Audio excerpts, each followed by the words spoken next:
चलिए the great Ashoka policies and empire. The great Ashoka the policy and empire से जो शुरू करते हैं, ये रह गया था introduction. Ashoka was the third ruler of Mauryan dynasty, ascended to the power around 269 BC. By winning succession of war, his empire spanned from present-day Afghanistan to Bangladesh.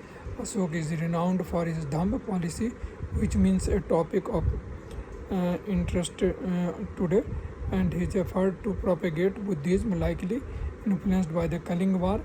He adopted titles like Priyadarshi, he who regards amiably, and Devanam Priya, beloved of God, evident in various rock and pillar edicts. The Kalinga War occupied in 261 BC between the Mauryan Empire and the Kalinga state, covering present-day Odisha and northern Andhra Pradesh.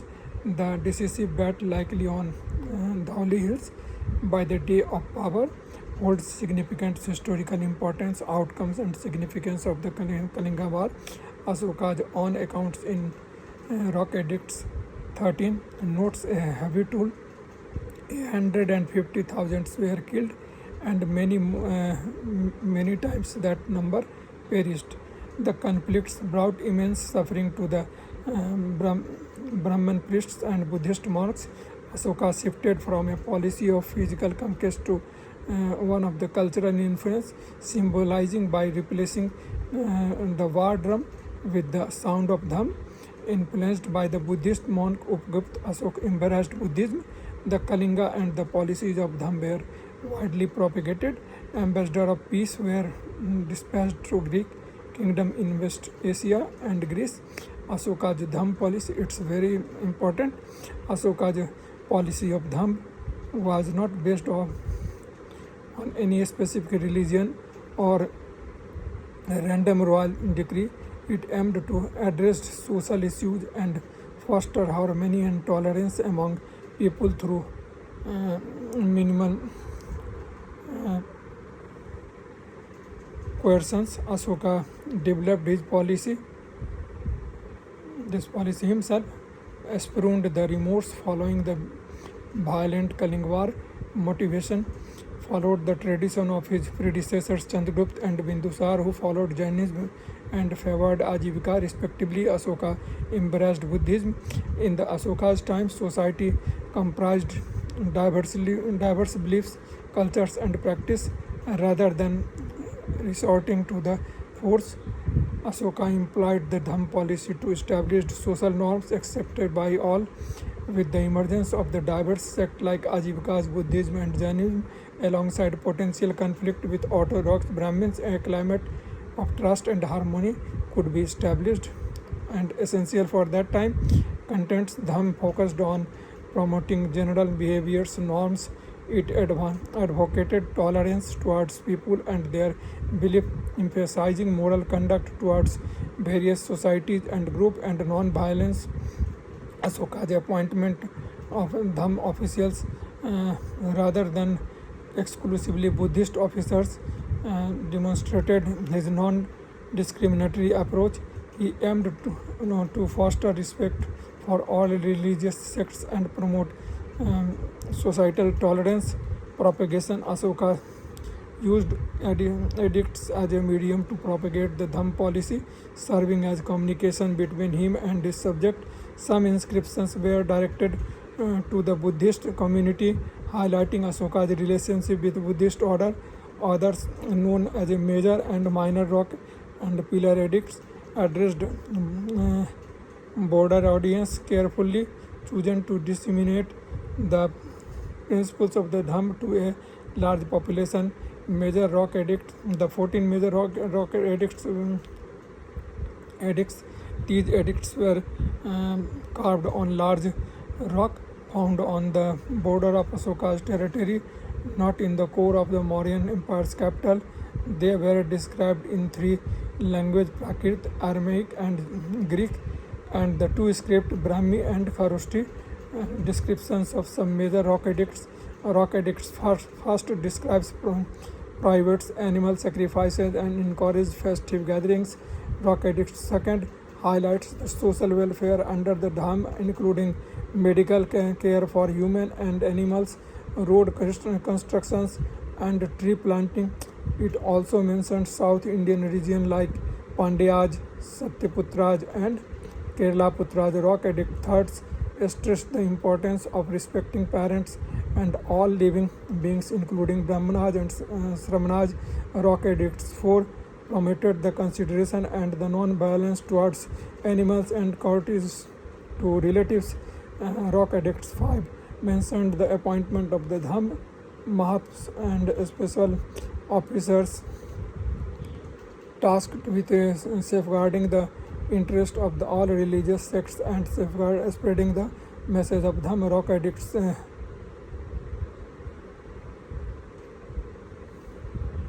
6 instruct the Dhamma Mahatma to submit report to the king at any time and emphasized efficient administration. Rock Addicts 7 appeals for the tolerance among all religious sects. Rock Addicts 8 announces the cessation of hunting expedition by the emperor and described Ashoka's visit to Bodh Gaya. Rock Addicts 9 criticized the ceremonies performed after birth, illness, marriage, and before journey, condemning those carried out by mothers and wives. Rock Addict 10 rejects the pursuit of the fame and glory in favor of adhering to the principle of Dhamma. The Rock Addict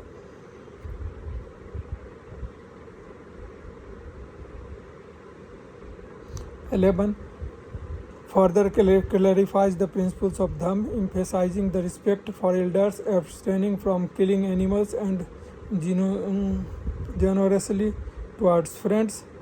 And Rock Addicts 12 appeals for the tolerance among the religious sects. Rock Addicts 13 central to understanding Ashoka's Dhamma policy, it advocates conquest through Dhamma rather than war and mentioned Ashoka's victory over Kalinga. Rock Addicts 14 provides instruction on Dhamma and related matters presented in a concise or expanded format for people to act accordingly. Minor Rock Addicts, these are the earliest inscriptions preceding Ashoka's major Rock Addicts. The Kandhar bilingual Rock Addicts, written in Greek and Aramaic, is the earliest known Ashoka's inscription.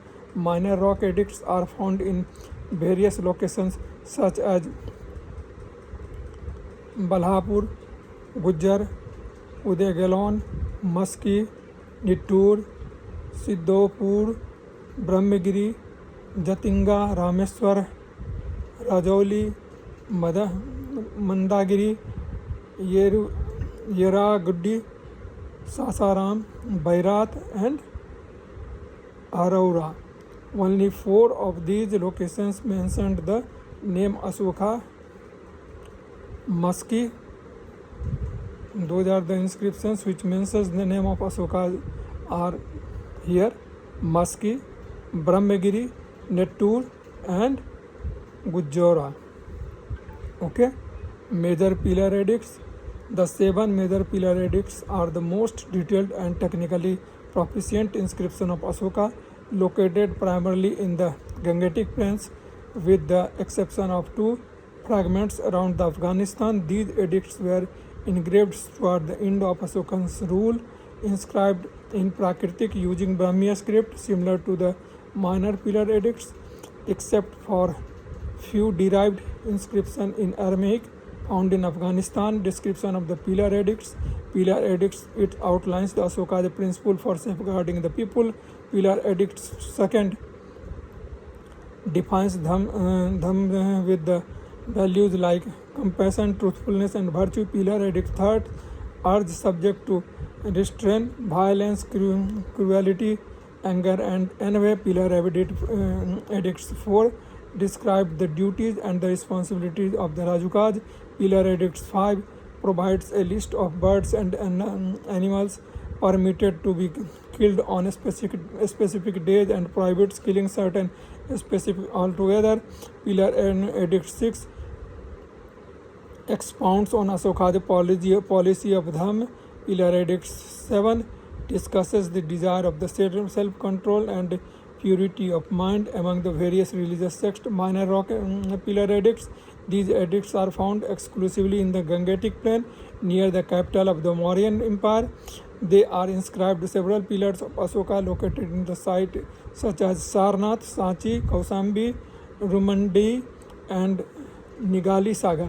Chronologically, they were written after the minor rock edicts and concurrently with the major rock edicts. The language used in all minor pillar edicts is Prakrit, written in Brahmi script. Feature of the inscriptions, scripts variations. The scripts used in these inscriptions differed depending on the region. In central and eastern India, Magadhi Prakriti language was written using Brahmi script. In northern western India, Prakriti, Greek and Aramaic language were inscribed in Kharosthi script. Authorship. Except for the minor rock edicts, most inscriptions do not mention the name of Ashoka. Instead, terms like Devanam Priya and Priyadarshi are used. The association of the name Ashoka with the Priyadarshi was made based on the reconstruction from the Deepavamsa. Mention of family among his queen, only Karuvaki, is mentioned along with his children, typically Tibar and Gannahalli. Inscriptions found near Sannati, Karnataka. These inscriptions refers to Ashoka as Ranyo Ashoka, King Ashoka, and featured the first ever sculpture of Ashoka with his name inscribed Babru inscription. This is the only inscription in the Baustrophaedan script. Bi-directional scripts alternating from right to left and left to right, दोनों side से लिखा जाता था, successive lines. Junagadh inscriptions alongside Ashoka's inscription of Shak ruler Rudradaman and Gupta ruler Skandgupta are includes. Kausambi Allahabad inscription in addition to Ashoka's Karuvaki inscription of Samudragupta and Jahangir are also found here. Administration under Ashoka, centralized administration. Ashoka held the central authority in his administration. Council of Ministers. Rock edicts 3rd and 4th indicates that Ashoka sought advice from his ministers, mantrins, for the both regular and urgent matters. Legal reforms. Ashoka introduced legal reforms like Dand Shastra, justice administration, and Vyavhar Shastra, administrative procedures. Provincial division. Ashoka mentioned the traditional subdivision of the empire but organized province into Ahraj or Visyaj, further divided into village. Judicial system. Ashoka's reign saw the introduction of pardoning and mechanism as mentioned in Ashoka's edicts, which was also referenced jails and jail officers. The Mahataj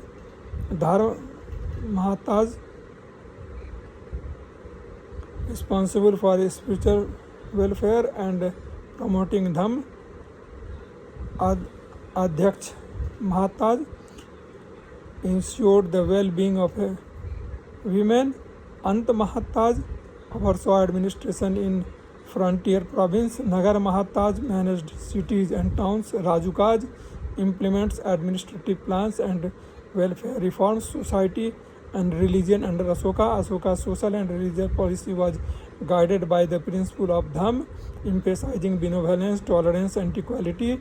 He supported both orthodox and heterodox religion and sects of his time, including Brahmins, Ajivika sect, and Buddhism. Effort to promote Buddhism thrived under Ashoka's support, evidenced by the construction of numerous stupas and monasteries like those at Sanchi and Bharhut. Administrative structure often featured symbols and motifs related to Buddhism and his life of Buddha. Ashoka personally visited significant Buddhist sites such as the birthplace of Buddha, Sarnath, Sravasti, and Kushinagar. He dispatched missionaries to spread Buddhism to the region like Sri Lanka, Burma, Central Asia, including his son Mahendra and daughter Sanghamitra. The covering of the Third Buddhist Council in 250 BC aimed to strengthen the Sangha and adopted the purity of Buddhism, presided over by the Mogaliputra Tisra to address dissent and maintain the adherence to the Hinian teachings. Economy under Ashoka, economic prosperity during the Maurya Empire, particularly under Ashoka, led to the empire contributing to about 1/3 of the world's GDP. Agriculture, advancement, population growth, specialized crafts, and expansion of both domestic and international trade characterized his period. Land tax, land revenue, a crucial aspect for the Mauryans, was managed by the officials known as a Sammahartaj. Trade and commerce, Ashoka fostered trade along the northern and the southern trade routes, with his effort constructing the northern routes later utilized by Sher Shah Suri for the Grand Trunk Road. State administration under Ashoka organized trade, enhancing efficiency in production and distribution. Official like Samasthadyaksh oversaw market to prevent unfair trade practice. Guilds, shreni, merchants and artisans operated within organized guilds. Urban economy, urban centers thrives due to the increased trading activities. In which of the following relief sculpture inscription is Ranio Ashoka, King Ashoka mentioned along with the stone portrait of Ashoka? It has been also already covered in his choice is Kanga Nahalli, second is Sanchi, third is Shah Bajgari and Sogora. Okay. Who among the following rulers advised the subject through his inscription? Whosoever praises his religious sect or blames other sects out of excessive devotion to his own sects with the view of the glorifying his own sects, the rather injures his own sects way severely. Number 1, Ashoka, Samudragupta, Harshvardhan and Krishnadev Rai. With Number 1, with reference to the guilds, shreni of the ancient India that played a very important role in the country's economy, which of the following statement is are correct? Every guild was registered with the central authority of the states and the king was chief administrative authority on them. The wages rules of work standard and prices were fixed by the guild. The guild had judicial power over its own member. Select the correct answer using the code given. A 1 or 2, B 3 only, C 2 and 3 and D 1 and 3. Okay, these were the some questions which were asked in civil services exam earlier, so we have taken also those things. Okay.